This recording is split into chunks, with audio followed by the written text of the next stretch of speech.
Hey Dad, what's today's daily crypto news? Well, we were mentioning earlier that a lot of people are gathering at the Ripple Swell convention, and you'll probably see that in the video prior to this one. And that was to illuminate that Ripple is where it's at. And all the major players are going there, including the BIS. And this is a write-up from the BIS here, and you're going to see Ripple's pretty much the only major crypto company that is listed on their platform. So check this out. Anders reminds us that a failing crypto company with lack of adoption wouldn't end up here. And before we take a closer look at that document, I want to give you an idea of who the Bank of International Settlements is. That's the BIS there. The Bank for International Settlements, BIS, headquartered in Basel, Switzerland, serves as a central hub for global central banks. It's the bank of your central bank, okay? Fostering international monetary and financial cooperation to promote stability, often called the Central Bank for Central Banks. It facilitates coordination among major central banks like the Federal Reserve and the European Central Bank, providing a platform for policy discussions, economic research, and data sharing, while also offering banking services such as reserve management and gold transactions. The BIS influences global financial regulations through initiatives like the Basel Accords, which set capital and risk standards for banks.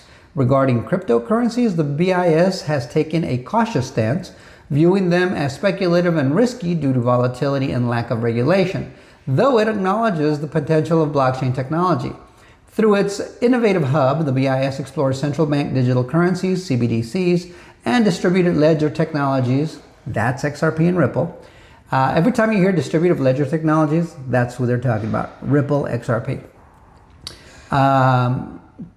Distributed ledger technologies to modernize financial systems, often favoring CBDCs over decentralized cryptocurrencies to maintain central bank control and stability.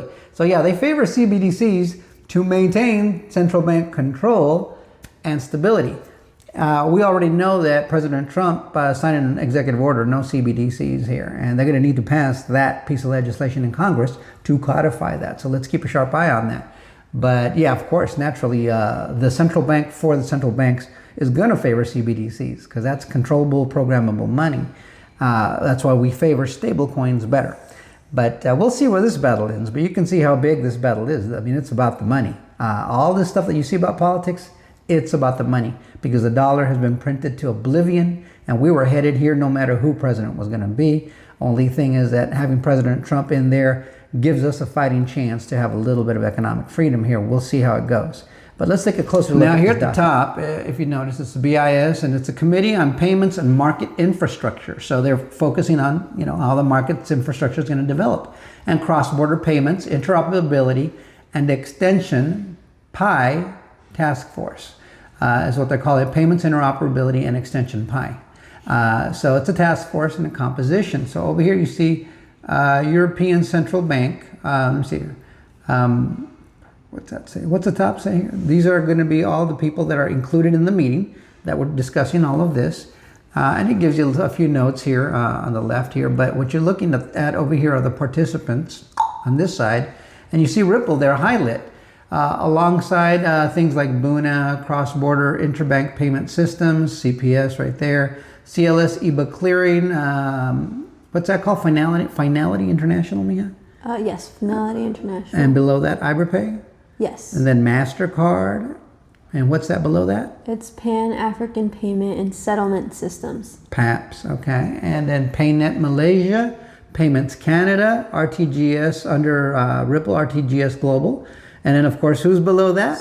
Swift, the very thing that Ripple and XRP are going to replace. And there I go again. But Bank of China is down here, of course, the Commonwealth Bank of Australia, Deutsche Bank, Mercado Pago, and there's more, but Ripple is the only digital asset company. Why? Because it's the only one with legal regulatory clarity. And we know that already. So let me get this out of the way. And the reason that it's pointed out by Anders the way he said it at the beginning was that there's all this FUD and they're pretty aggressive. I'm sure you're seeing it, especially in the comments. Some weird stuff is going on, and they're all taking turns, but they know it's over. Those are the gasps of a drowning system.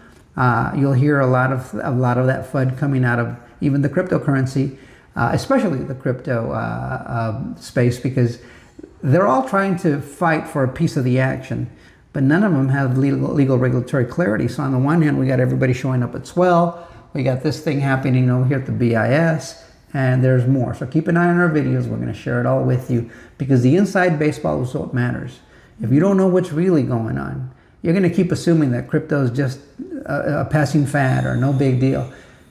It's all the marbles, guys. It's all the marbles. And understanding where you're going to place your money in the crypto market if you decide to invest matters.